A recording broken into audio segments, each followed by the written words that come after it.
বাদ্যযন্ত্ৰ ব্যৱহাৰ কৰিব পাৰিব নে নোৱাৰিব? আজি সকলোকে জনাম যে বাদ্যযন্ত্ৰ ব্যৱহাৰ কৰিব পাৰিব। ইছলাম মানি আনে। প্ৰিয় দৰ্শক, এই মোল্লাজনৰ নাম হৈছে মুস্তাফা কামাল আজহাৰী। এই মোল্লাজনে কৈ আছে ইছলামত মিউজিক, গান, বাদ্যযন্ত্ৰ বৈধ। ইছলামে এইবোৰ নিষেধ কৰা নাই, কিন্তু প্ৰমাণ হিচাপে, দলিল হিচাপে কোৰআন আৰু হাদিছৰ পৰা একোৱে দিব পৰা নাই। মই চেলেঞ্জ কৰিছোঁ, যদি সৎ শাসক থাকে তেতিয়াহ'লে কোৰআন আৰু হাদিছৰ পৰা প্ৰমাণ কৰক যে ইছলামত গান, বাদ্যযন্ত্ৰ এইবোৰ বৈধ বুলি। মই এতিয়া আপোনালোকৰ সন্মুখত কোৰআন আৰু হাদিছৰ পৰা প্ৰমাণ কৰিম ইছলামত গান, বাদ্যযন্ত্ৰ এইবোৰ হাৰাম, এইবোৰ মুছলমানৰ কাম নহয়। সকলোৱে আলোচনা শেষলৈকে শুনক, ইনশাল্লাহ বুজি পাব কোৰআন আৰু হাদিছত গান, বাদ্যযন্ত্ৰ সম্পৰ্কে কি আহিছে আৰু এই মোল্লাজনে কি কৈ আছে। প্ৰিয় দৰ্শক, কোনোবাই কোৰআন হাদিছ মানক বা নামানক, তাত কিন্তু কোৰআন হাদিছৰ মৰ্যাদা কমি নাযায়। মই এজন মুছলমান হিচাপে কোৰআন হাদিছক অস্বীকাৰ কৰিব নোৱাৰোঁ। কেতিয়াবা আমল কৰিব নোৱাৰিলেও কিন্তু অস্বীকাৰ কৰিব নোৱাৰোঁ। মই ভুল কৰিলে আল্লাহ তাআলাই মাফ কৰিব, কিন্তু অস্বীকাৰ কৰিলে কিন্তু মাফ নকৰে।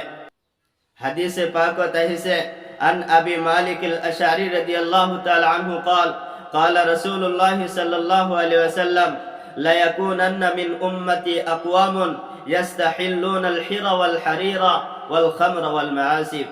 রাসূলুল্লাহ সাল্লাল্লাহু আলাইহি ওয়াসাল্লামে কৈছে, নিশ্চয় মোৰ পিছৰ উম্মতৰ এনেকুৱা কিছুমান লোক আহিব যিসকলে জিনা, ৰেশম, নিচাজাতীয় দ্ৰব্য আৰু গান, বাজনা, বাদ্যযন্ত্ৰ হালাল বুলি ভাবিব। বুখাৰী শৰীফ হাদিস নম্বৰ 5590।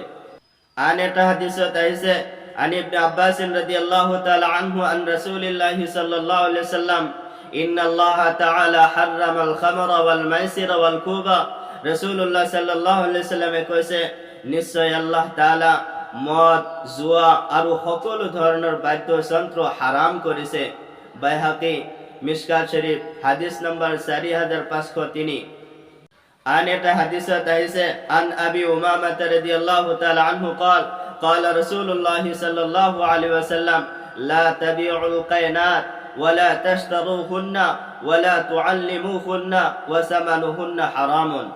রাসূলুল্লাহ সাল্লাল্লাহু আলাইহি ওয়াসাল্লামে কৈছে, তোমালোকে গায়িকা, নৰ্তকী সকলক বিক্ৰী নকৰিবা, ক্ৰয় নকৰিবা, সিহঁতক গান, বাজনা আৰু বাদ্যযন্ত্ৰ শিকাই নিদিবা, সিহঁতৰ উপাৰ্জন হাৰাম। ইবনে মাজা মিশকাত শৰীফ হাদিস নম্বৰ 2780। প্ৰিয় দৰ্শক, বাদ্যযন্ত্ৰৰ শব্দ শুনিবলৈ পাই ৰাসূলুল্লাহ সাল্লাল্লাহু আলাইহি ওয়াসাল্লাম আৰু তেখেতৰ সাহাবাসকলে কাণত আঙুলি সুমাই দিছিল। আপুনি কেনেকুৱা মুছলিম? আপুনি কৈ আছে যে মিউজিক ইজ মাই লাইফ। আন নাফি রাদিয়াল্লাহু তাআলা আনহু قال سمع ابن عمر مسمارا قال فوضع اصبعيه على اذنيه وناء عن الطريق وقال لي يا نافع هل تسمع شيئا؟ قال فقلت لا. قال فرفع اصبعيه من اذنيه وقال كنت مع النبي صلى الله عليه وسلم فسمع مثل هذا فصنع مثل هذا। হযরত নাফি রাদিয়াল্লাহু তাআলা আনহু বর্ণনা করেছে, এদিন এখন ইবনে ওমর রাদিয়াল্লাহু তাআলা আনহু বাদ্যযন্ত্ৰৰ শব্দ শুনিবলৈ পাই তেখেতৰ দুয়োটা কাণত দুটা আঙুলি সুমাই বাটৰ পৰা আঁতৰি গ'ল। তাৰপিছত তেখেতে মোক ক'লে, নাফি তুমি কিবা শুনিবলৈ পাইছানে? মই ক'লো নহয়। তেতিয়া তেখেতৰ আঙুলি দুটা কাণৰ পৰা উলিয়াই আনি ক'লে, মই এদিন এখন ৰাসূলুল্লাহ সাল্লাল্লাহু আলাইহি ওয়াসাল্লামৰ লগত আছিলোঁ। তেখেতে বাদ্যযন্ত্ৰৰ শব্দ শুনিবলৈ পাই কাণত আঙুলি সুমাই বাটৰ পৰা আঁতৰি গৈছিল আৰু মোক ঠিক তেনেকৈ সুধিছিল যেনেকৈ আজি তোমাক মই সুধিলোঁ। প্ৰিয় দৰ্শক, বাদ্যযন্ত্ৰৰ কিমান ভয়াৱহতা সেই সম্পৰ্কে আপোনালোকে জানেনে? হাদিস শৰীফত আহিছে, আন আনাস রাদিয়াল্লাহু তাআলা আনহু قال قال رسول الله صلى الله عليه وسلم لا يكونن في هذه الأمة خسف وقذف ومسك وذلك إذا شربوا الخمور واتخذوا القينات وضربوا بالمعازف।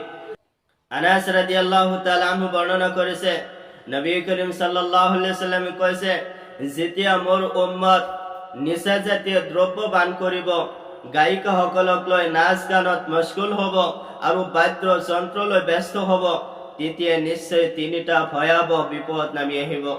1 নম্বৰ, বিভিন্ন ঠাইত ভূমিস্খলন হ'ব। 2 নম্বৰ, ওপৰৰ পৰা নাইবা কোনো জাতিৰ ফালৰ পৰা জুলুম অত্যাচাৰ চপাই দিয়া হ'ব। 3 নম্বৰ, বহুতৰ পাপৰ ভয়াৱহতাৰ কাৰণত আকাৰ আকৃতি বিকৃতি কৰা হ'ব। আৰু এই গজবৰ মূল কাৰণ তিনিটা। 1 নম্বৰ, মদ পান কৰা। 2 নম্বৰ, নায়িকাসকলক লৈ নাচ গানত মশগুল হোৱা। 3 নম্বৰ হৈছে বাদ্যযন্ত্ৰৰ প্ৰতি আগ্ৰহী হোৱা।